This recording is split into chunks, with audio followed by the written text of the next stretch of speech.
Good morning, everyone, and I'd like to welcome Professor Fanie Cloete, who is going to speak to us today on the fourth industrial revolution and its implications for Africa. As you can see from the slide on your screen, Fanie is the emeritus professor at 2 universities, which is quite unusual, and bears testimony to his long experience, both in academic life and in public administration. Going back to the beginning, his first qualification was an LLB degree from RAU, followed by a DPhil degree from Stellenbosch. He later held a senior research fellowship at WITS, and he's an advocate of the High Court of South Africa. His most important positions as a public servant were as Chief Director of Constitutional Planning in the Office of the Prime Minister, then in the 1980s, and the Department of Development Planning, at that time under Minister Chris Yunus. This is where I first met him in 1985 and going on into 1986.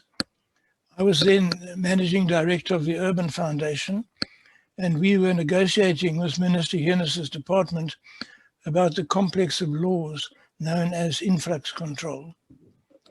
Later, we worked together with Fanie and his colleague, Andreas van Wyk, at the Center for Policy Studies at the WITS Business School.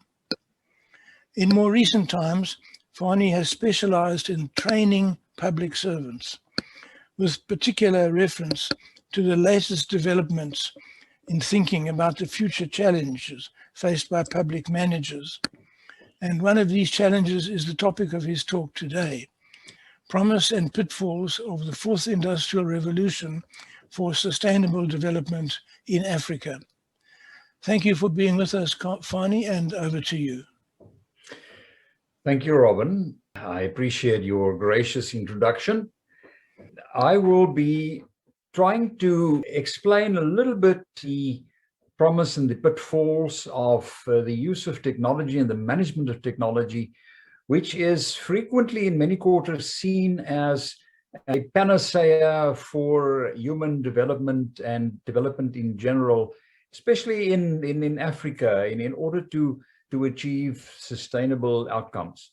Now, as I will indicate later on, it's not as easy as this, and there are quite a lot of constraints to be overcome in order to achieve the potential of full sustainable development. Let me just give you an overview of what I will be dealing with. I'm going to talk very generally about what exactly the current levels of development in Africa are, what is needed to improve sustainable development, then shifting gears to look at what is the fourth industrial revolution and what are the pros and cons of it. Can the fourth industrial revolution fast track this important sustainable development outcome? And is Africa ready for this? And what needs to be done to optimally use technologies in this era to achieve sustainable development? And making some few conclusions. I will therefore be linking into what Robin has apparently introduced you to a week ago during this time slot, about the Sustainable Development 101, as I think he called it.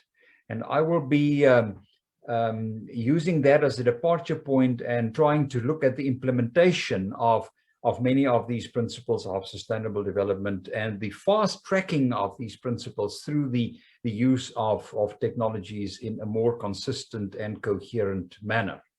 So let's quickly start off just with this unfortunate slide, the level of development in Africa. I think this photograph is relatively representative of most of rural Africa, maybe not as bad as this in the rural areas, but at least in the urban areas, this is, I think, a familiar picture to you, because we also experience this sort of thing, unfortunately, in our country.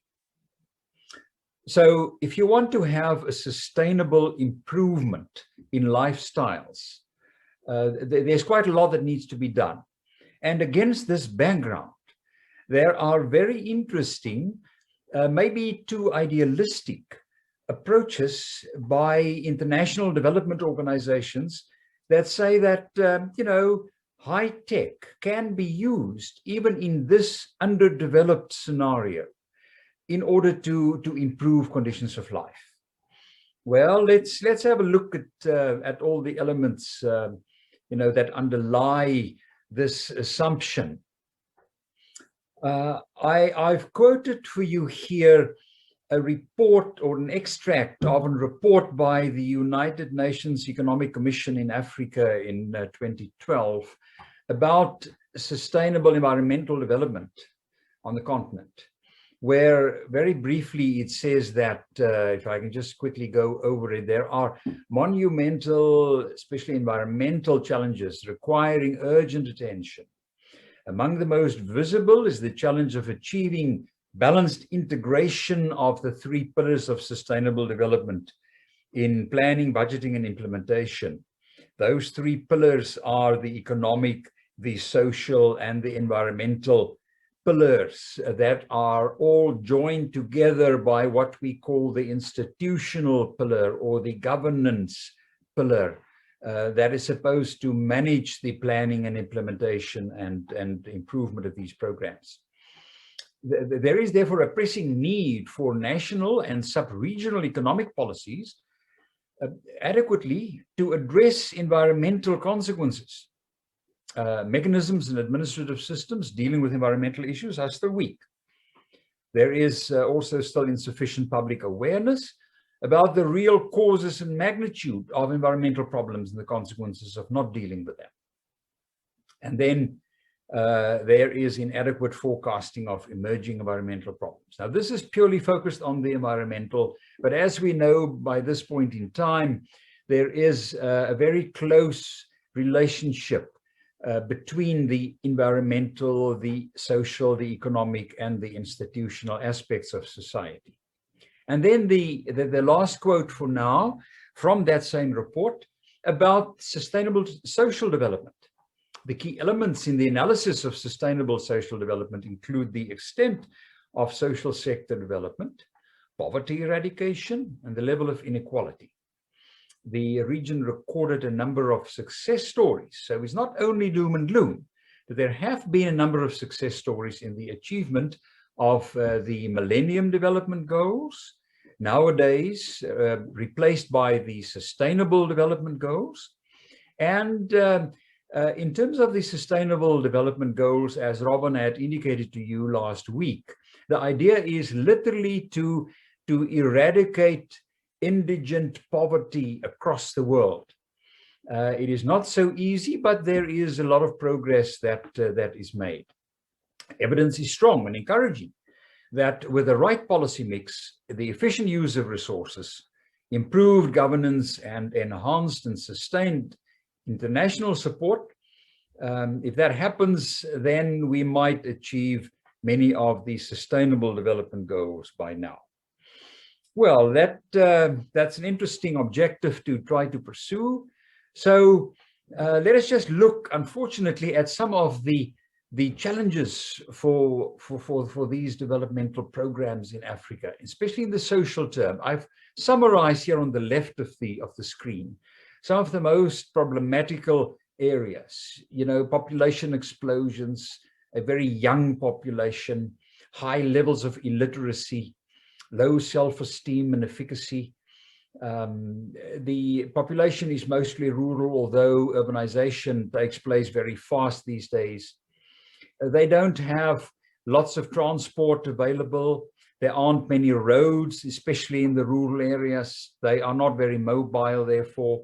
Conditions are relatively primitive. There's a low social infrastructural development in villages and tribal areas. Water, electricity, sewage, and telecommunications are not very frequent.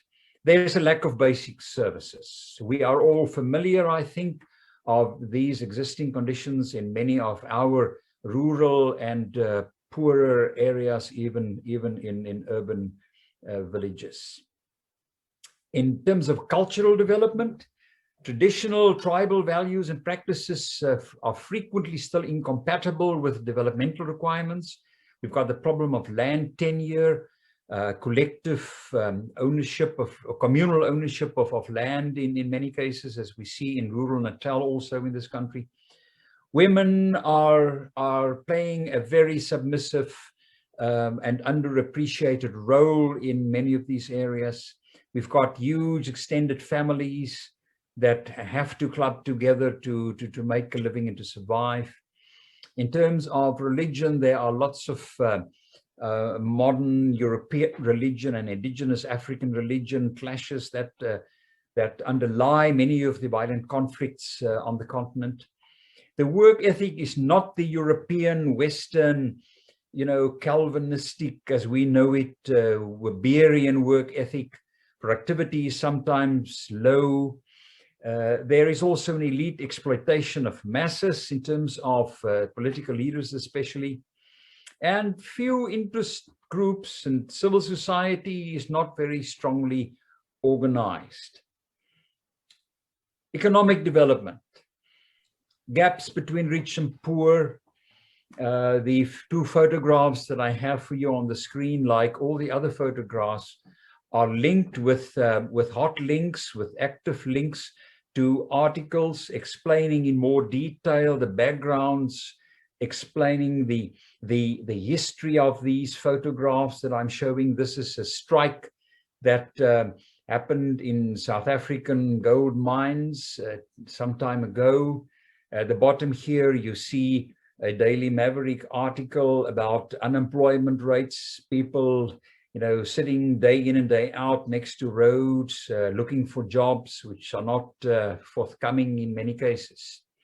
The economies are in Africa still mostly agricultural and mining. There isn't value added enough in terms of manufacturing and services and so on. There's a lack of economic infrastructures, especially roads and water and electricity for manufacturing purposes and telecommunications. Lack of technology, therefore. So the picture that comes forward and that emerges from just these three slides are very despondent, are very pessimistic around the potential of fast-tracking sustainable development in Africa.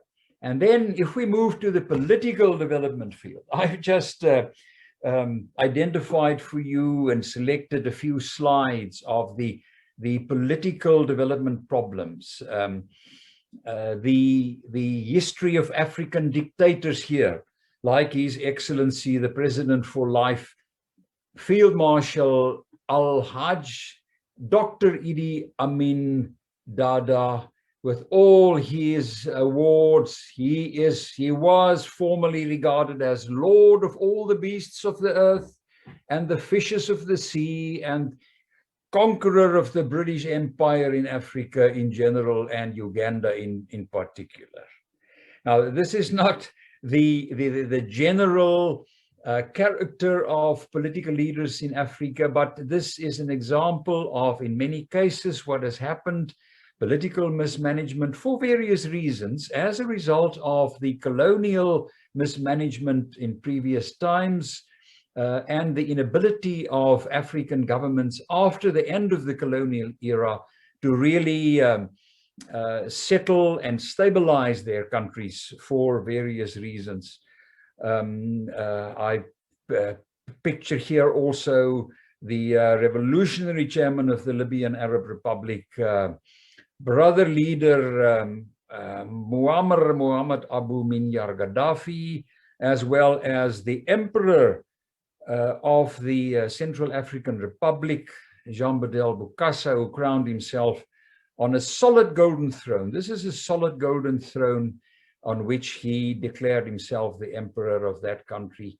It is worthwhile to note that the Central African Republic is generally regarded as the poorest country in the world against this background. So combining these factors, the social, the environmental, the political, and other elements of development, does not provide a good background, I think, for a sustainable development. But let us look now, let us change gears. Let us look at the globalized digital information era, which is characterized generally by a fast development of information technologies, power increases in terms of the development of those hardware and software packages, costs decrease generally. There's a surge in digital data and information as a result of the use of computers and the development of software programs. There is an increasing availability of commercial information technology applications, all these apps that we have these days. There's an increasing importance of the strategic management of these technologies within management fields, in the private sector, in NGOs and CBOs, community-based organizations, as well as in government increasingly. And as a result of what we can call now the information era in the world, the idea developed very fast that why can't we use all of these nice technologies and all the data and information systems that are now available at our fingertips to really improve conditions of life across the whole world. And this is what has started to take place in the more developed contexts and countries. And there is an increasing feeling that we might also be able to use these high-tech applications in poor areas around the world.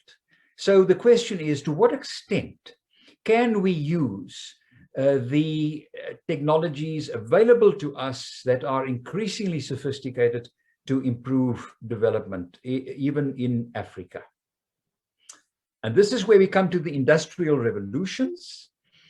Very briefly, one of the more popular definitions of an industrial revolution from the Cambridge Dictionary is that it is that period of time during which work began to be done more by machines in factories than by hand at home, as you can see on my photograph here, about independent robots that literally, without human intervention, after they have been programmed by humans up to now, they can really execute those programs, and they can in fact make better jobs of welding and putting together different products in many cases than human beings can do because of the strict accuracy of the programming that has been done to them. So that creates some potential that might help in this regard. Let us see whether that is feasible. There have been 4 eras of industrial revolution so far. The first industrial era was when the steam engines and mechanized production started in the 1700s and up to the 1800s. Steam engines, like this image indicates. The second industrial revolution was when electricity was developed and commercialized. When the division of labor started to take place, specialization in mass production in factories between 1840 approximately and the middle 1960s. And the third industrial revolution started off when these processes where human beings were still very much directly involved.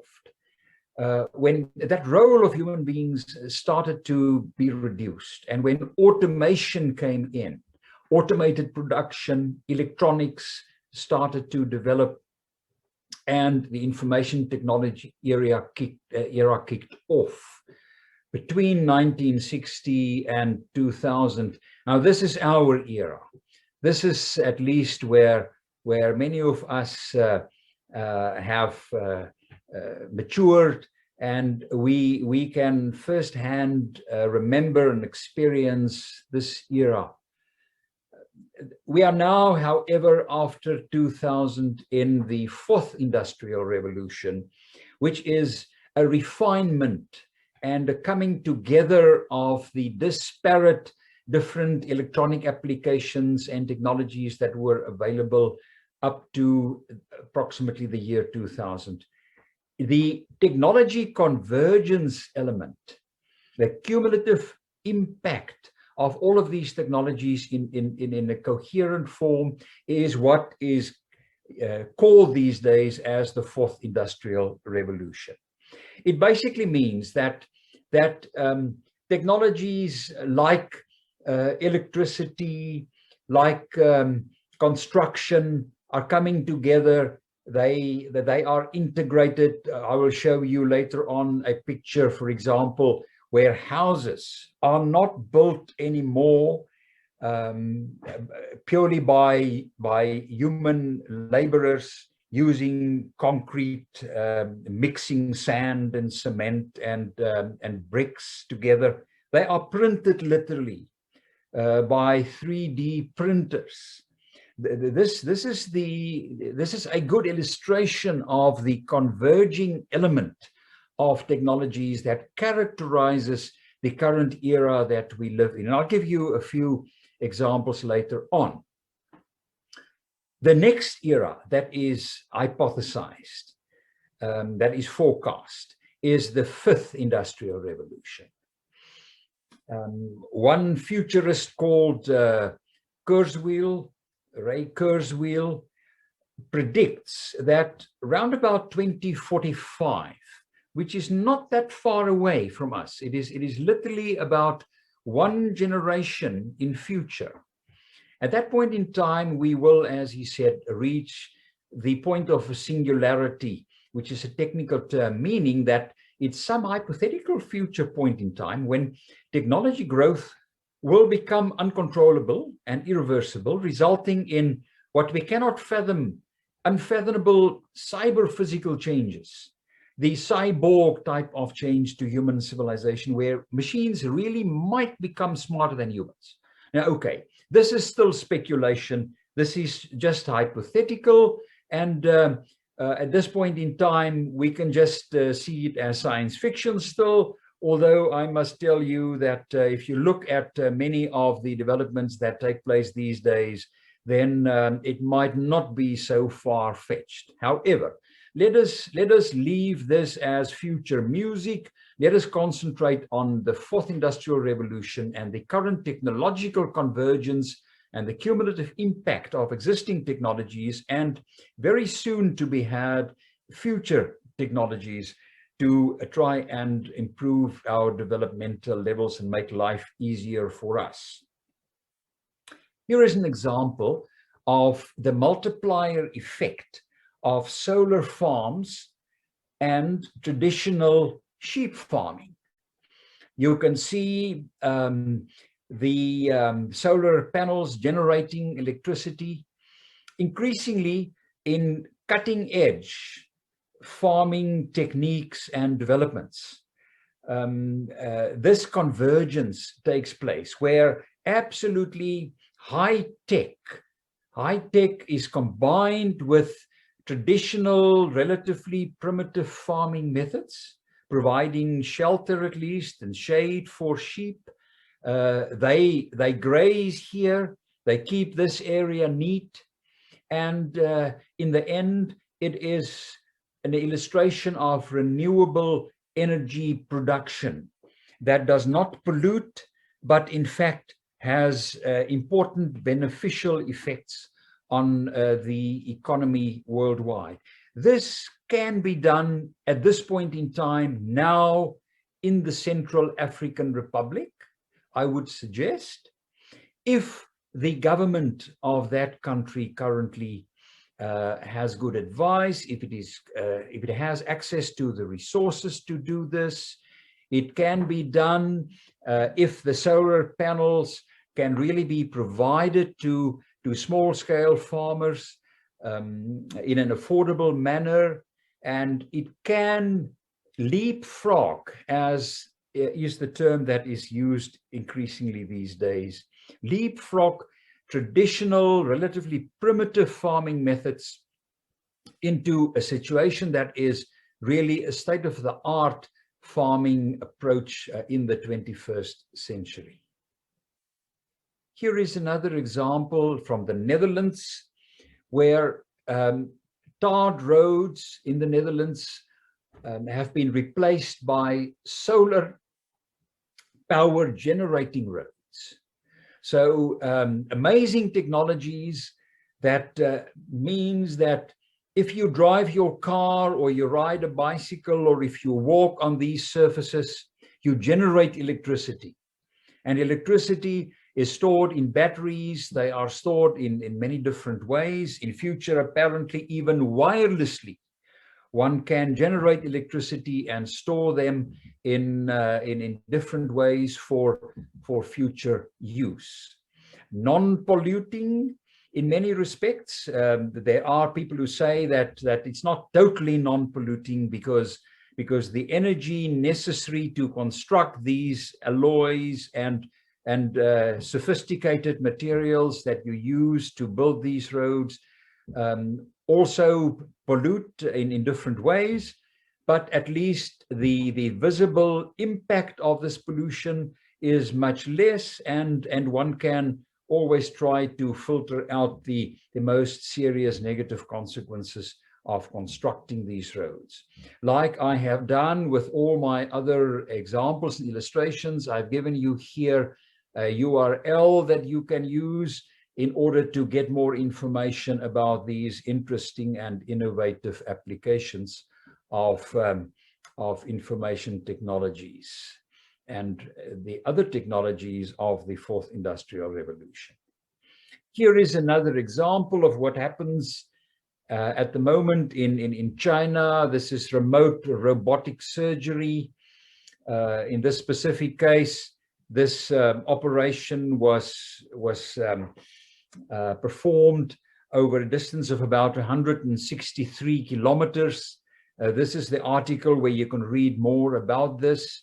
It is a relatively general phenomenon these days in the medical field, and in this case, it is not future technologies anymore. It is part and parcel of mainstream health management and functioning.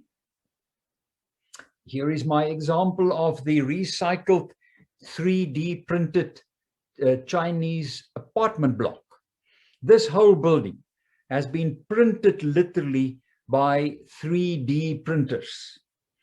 The exact technologies used, you will get more information on here when you click on this URL, but it is an indication to you that even what we had thought, even activities that we had thought might never be replaced by technology, is an outdated concept.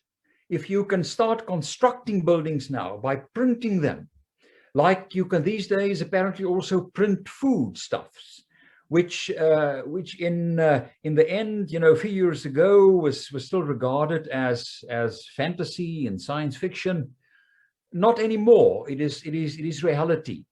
So all of these things can in fact be applied. Maybe not this previous slide of the sophisticated solar power road, because I presume this is a little bit more expensive for a developing country. This is why only in the more developed case of the Netherlands this is experimented with. But robotic surgery is a very important way of really providing state-of-the-art global expert medical services in really the most primitive or underdeveloped context in Africa even. Similarly here, this construction method can probably, if it is commercialized affordably, it can provide a lot of very interesting applications in in even underdeveloped countries. These technologies are very disruptive. Disruptive technologies is defined as a new groundbreaking product or a technology that creates a completely new industry or shakes up an existing industry by displacing an established product or technology. I've given you some examples here of what are regarded as disruptive technologies. The 4IR technologies are disruptive and bring about total shakeups of our current ways of doing. So we cannot engage in business as usual in this era. We have to start afresh and think outside of the box, as it is said. Here are more examples for you of fourth industrial revolution technologies. I've given you a number of those examples already, and I don't think we need to go into all of these again, but the most exciting one is these days driverless transport. In many ways, the blockchain integrity of transactions, genetic engineering, and so on. Especially also in the field of government, electronic or digital government, with very interesting applications, as I will try to explain to you a little bit later on. Here is a working example already of a driverless Korean drone taxi. Now, the cost obviously involved in developing these products are in many cases prohibitively high still, but as they are getting more mass produced, the cost will also go down, and within a few years we might see this as part and parcel of our normal economic transport activities. The potential of the fourth industrial revolution is therefore relatively large. AI can produce medical diagnoses from X-rays faster than a radiologist and with better accuracy. I spoke earlier about the possibility of contractual legal compliance, which AI, artificial intelligence, which is what AI stands for. In terms of contract lawyers, algorithms and artificial intelligence can check contracts much better and faster than human lawyers already. You see here another photograph of the construction of motor cars by robots. You see here the 3D printing of household items like this bowl, very nice, futuristic looking and modern bowl, literally printed from different materials, depending on what you want. Then in terms of management, in Belgium, they use what is called a management cockpit approach, where they establish, in this case, they call it a war room. In other respects, it is called just management coordination activities. They combine data and information in terms of their resources, in terms of reaching their objectives, in terms of obstacles, and through the combined use and the converging use of hardware and software. This is an operations room that can provide very fast feedback to managers about the state of their organizations and the state of the projects and the programs that they are involved in. This has already been perfected about 15 years ago when I visited Belgium during one of my study trips. I had a look at the Labor Bureau there in Brussels, and it was a very interesting experience to see what can be done if you have the technologies and if you have the resources available and the training and the software and hardware to do this. This is not the sort of thing that might immediately be applied to a lesser developed country like we have even in South Africa or in the rest of Africa, but it indicates to you the potential, which is not future potential, but which is a current operating system and probably the future of management within the next 10 to 20 years. Another example that is a Cape Town example.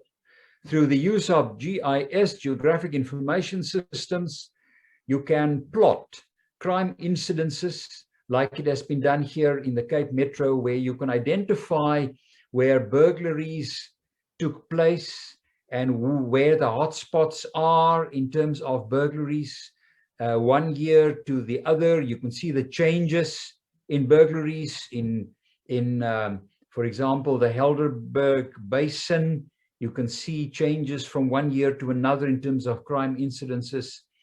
You can spot in this way specific hotspots where rapes take place, where break-ins in cars take place, and you can maximize the efficiency and effectiveness of the police in order to patrol and stake out those hotspots and have much more efficient and effective results in the end. This case also was applied in Bellville, water leakage detection, just through the data that the municipality collects about our water usage. They have software programs where they can plot excessive use and spikes in use, like in this case, where they find that sudden spikes in water usage occurred in these areas, and this indicates frequently leakages. Therefore, you don't need to send your water inspectors out to really do all of this, one by one, but you can pinpoint their work, and in the end, it can be much more effective, and you can save a lot of water as well as a lot of money. There are a lot of risks involved.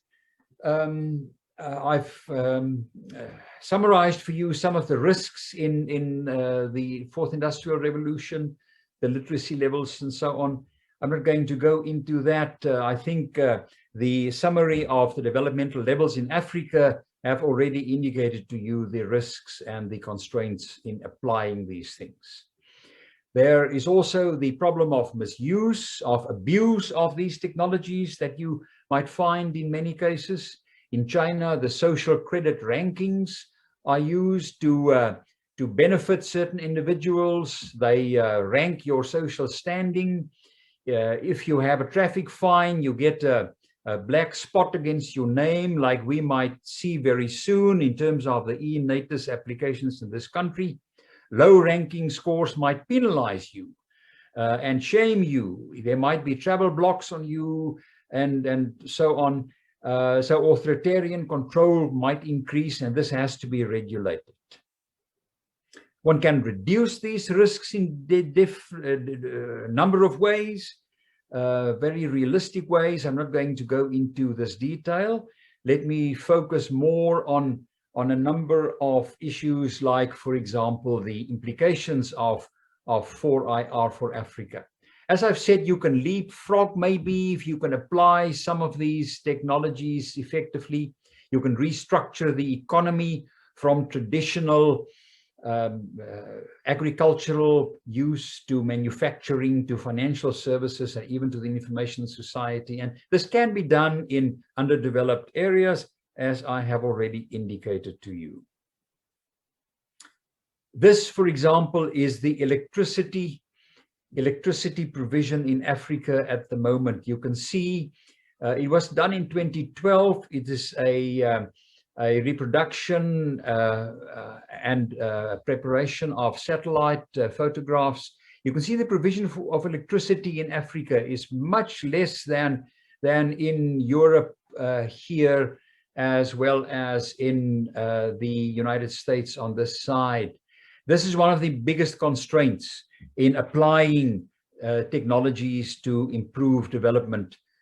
So if we can provide the basic services first, then it will be much easier, obviously, to use technology in order to improve development. Already you can see the provision of cables.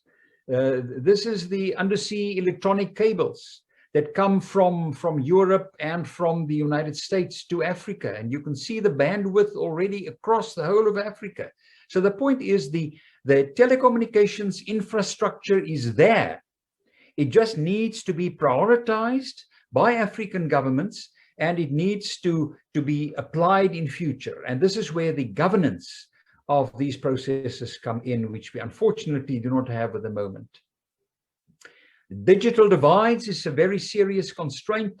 The skills and resource access gaps between digitally literate and digitally illiterate classes. In other words, older people normally are not really fully electronically or digitally literate, while the younger people are very much literate. And this is a very interesting example, the Digital Doorway initiative in South Africa to try and teach digital literacy to people in rural areas. I would advise you, if you're interested in this sort of thing, to go and have a look at the Digital Doorway program of the CSIR. We need, therefore, sustainable, good governance institutions in Africa, especially parliaments and courts. You have that. This is the African Court of Human Rights and People's Rights. This is a photograph of the African Parliament, the Pan-African Parliament. If we can focus on these good governance issues, it might work very well in future.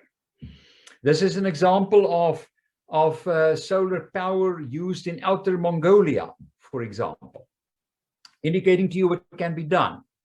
This is drone delivery of blood supplies in Rwanda, and is already operating very well and effectively.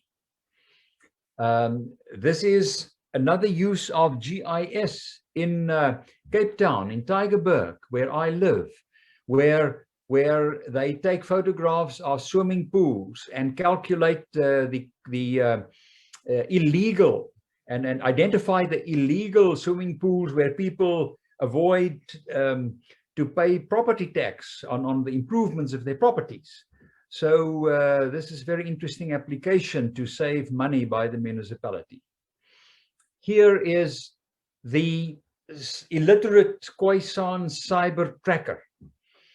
They are illiterate. They are trackers used by game parks in the Kalahari, and there are icons on this GIS apparatus. Although they can't read or write, they can use, therefore, these highly sophisticated GIS-enabled instruments to track the movements of animals and also what they eat and all other topographic and demographic data around them. I will also advise you, if you're interested in this sort of thing, to look at the CyberTracker website, where this is explained in more detail. In other words, the conclusion is it can help to improve development if used appropriately. There are, for example, applications like digital IDs, digital elections, electronic voting in elections that happens already across the world, especially in a relatively poor country like India, where it is very efficient. Digital census surveys. These are very interesting applications where there's a lot of potential for the application of technology in poorer areas. My conclusions so far: traditional non-technology driven developmental strategies have largely failed in the world. Exceptions are when integrated into mainstream good governance strategies and driven by the forces of globalization and for industrial revolution. It is the norm for the future, whether we like it or not. Technology can obstruct or facilitate governance and development, but if applied correctly, it is crucial for success in future. International agencies already require digital literacy as a prerequisite for development aid, so you can't get away from it. Existing technological backlogs in development are not really insurmountable. And it is an options choice for poor countries. because in lesser developed states, the adoption of integrated digital technologies is the only way for most governments to deliver on their high citizen expectations and their own sustainable development objectives. All governments therefore must ensure that the existence of all the required conditions to reduce the main development constraints in Africa is there, because if you don't prepare for this, it will only backfire and you will lose a lot of money. That is my last conclusion. So I'm looking forward to any discussion or questions for clarification purposes. Thank you very much, Fanie. While I'm waiting for questions to come up on the chat facility, can I ask you a couple of questions myself? You mentioned many of the difficulties of introducing technologically based development into African countries. Yeah. But there is one element where the lack of previous development might actually be a benefit. Yeah. Much of the opposition to technological development in developed countries arises from vested interests. People who have made investments with, perhaps I'm not accusing them of falsity or anything like this. They've made investments in a certain type of industrial process. They have large amounts of capital tied up in it. Now someone comes along and says, no, you have to completely get rid of that and start using this particular technology. Correct. And so would the absence of vested interests in African countries actually make it easier to introduce disruptive technologies than it is in other developed countries? Absolutely. This is what I refer to implicitly as leapfrogging.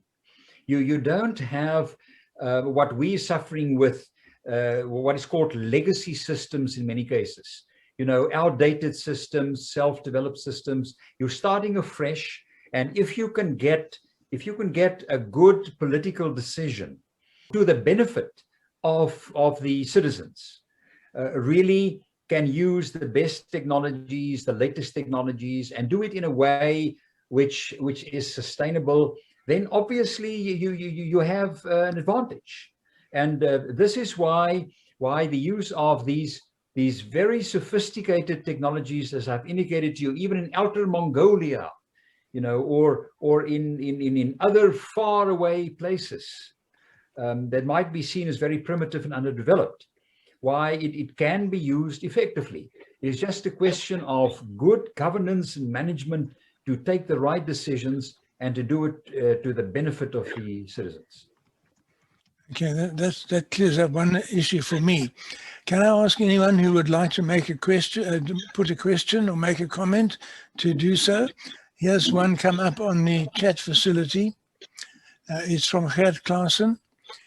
As positive as 4IR can be, crime is also becoming more sophisticated, and even ordinary citizens have to guard against it. So can the abuse of technology in criminal manners also be a major challenge to the fourth industrial revolution? Yes, it is already, but that is nothing new. You see, even before technology, criminals and police compete with one another, you know, to get an advantage. So it's basically a race against time. Whether the criminals have more advanced weapons, more advanced strategies, you know, and information, or whether the police can keep up with them and be 1 or 2 steps ahead of them.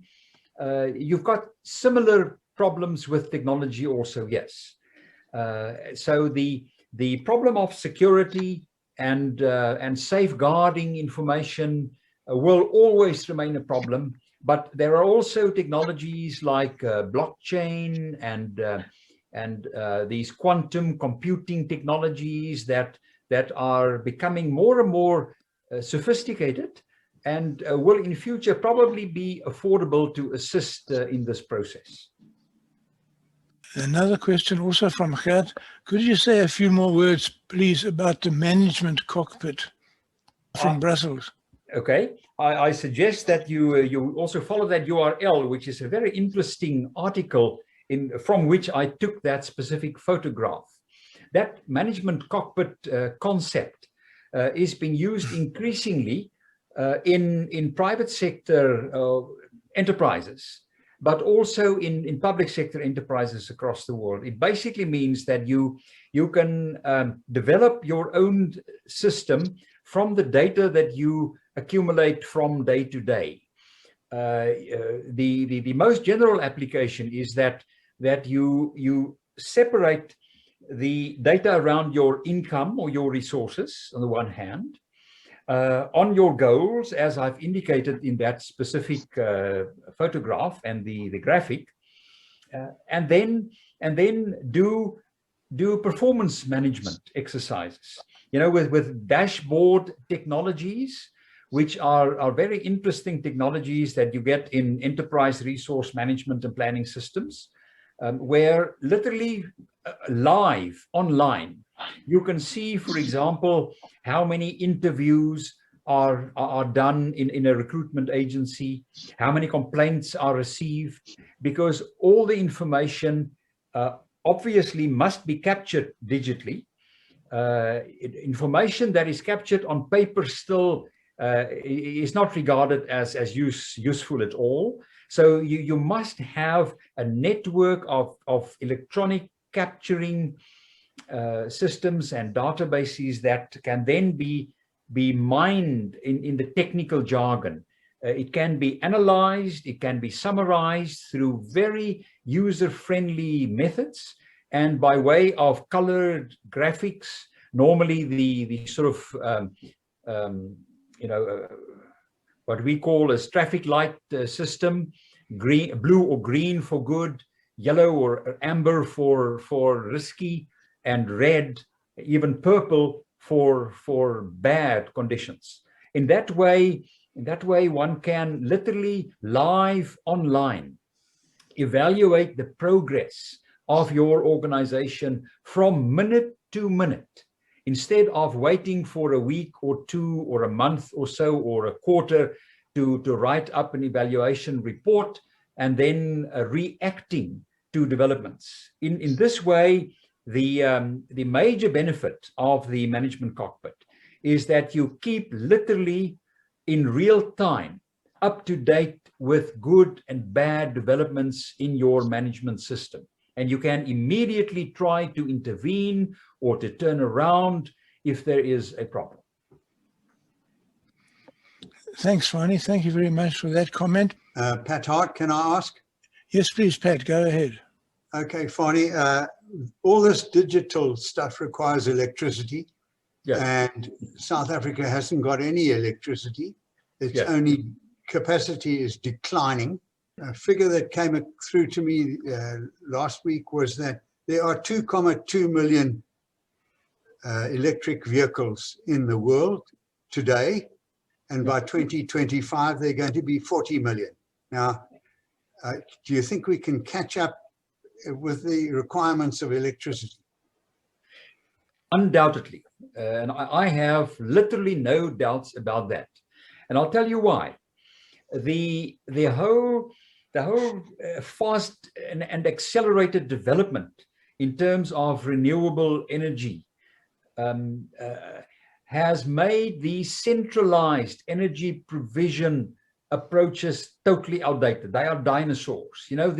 The central nuclear power stations, for example, the coal power stations that provide electricity and energy for everyone, is fast becoming dinosaurs. And I will dare a prediction that within the next 10 or 15 years, we will see a massive process of decentralized and devolved energy provision systems. For example, solar power panels that are becoming increasingly effective and powerful, batteries that are becoming increasingly powerful, as we've seen from day to day. If you take note of the developments in Tesla and in other competing battery focused enterprises, so that very soon it might be possible, it not might, it will be possible, that you will generate literally more and more energy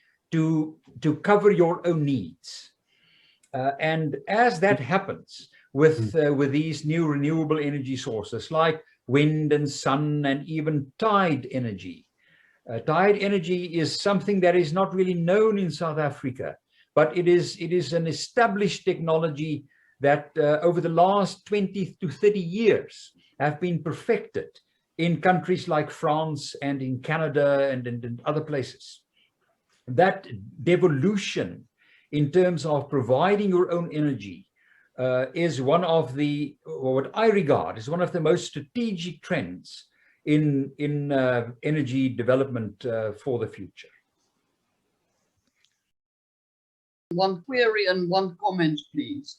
I must admit that my little hen brain really struggles to conceptualize the idea of a whole apartment being printed, 3D printing.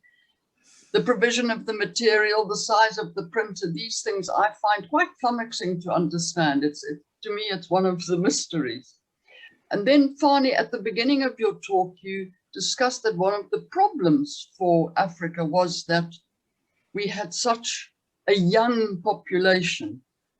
Now, normally that would be an advantage, a new workforce, younger people, so that we, the ones who paid tax and are now retiring, we no longer contributing, you look for a new source of revenue for a country. And it's very sad if what should be potentially what drives the country's economy is in our current situation seen as a disadvantage.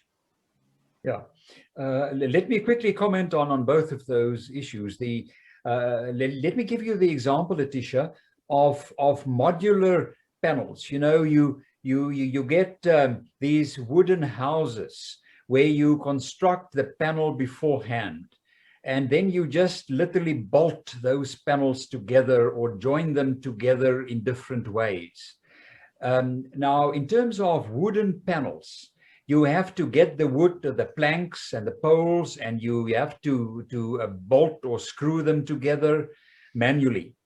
All that the 3D printers do is that this is done now, not by way of wooden planks, but things like plastic. You get plastic cement these days. And all that happens is you follow the same approach in that you construct those panels beforehand, but the robots do that. You've got these huge robots operated by computers that put together these panels, and not only the panels that you have to bolt together, it does the whole house in one go. In other words, from the top, it starts with the foundations, it molds those foundations, and then it puts up the different walls, it leaves spaces for the windows, and that's the way that it operates. May I interrupt for a moment, Fanie? I think the confusion arises from the use of the word printer. It's better to use the word reproduction. It is not like a printer sitting on a desk that produces a piece of paper with print on it. In this case, we're talking about specialized machines that are tailor-made for each particular product. It is linked to a computer which is pre-programmed to produce those products. And those products are then produced automatically, or printed automatically, if you wish, with a machine controlled by the computer program. Thank you. That clears it up for me, because I was beginning to wonder whether I could understand the world I was living in. But now that's very clear. Thank you. And then in terms of the young population, yes, a young population is both an asset and a liability. It's an asset, like you readily point out. It is future economic active people. And as we know, that the young guys, the young children are even better than we are in terms of working with these electronic devices. So that's the positive side of it. The negative side of it is that having a young population, a lot of extra resources, money, for example, must go into nutrition, into health, into education, In other words, they use the resources until the point where they really become part of the economically active population, and then they start contributing. So there's a lag time of literally about 16 to 18 years before they can put back into society what you spend on them. So it is both good and bad in a certain sense. Thank you. And of course, we've got a huge problem with youth unemployment. That's our focus. Thank you. Fanie, can I say on behalf of U3A, thank you very much for a highly informative and entertaining talk, very well illustrated. It has been an eye-opener in many ways, I'm sure, to the members who are attending and to myself. Thank you very much. Bye.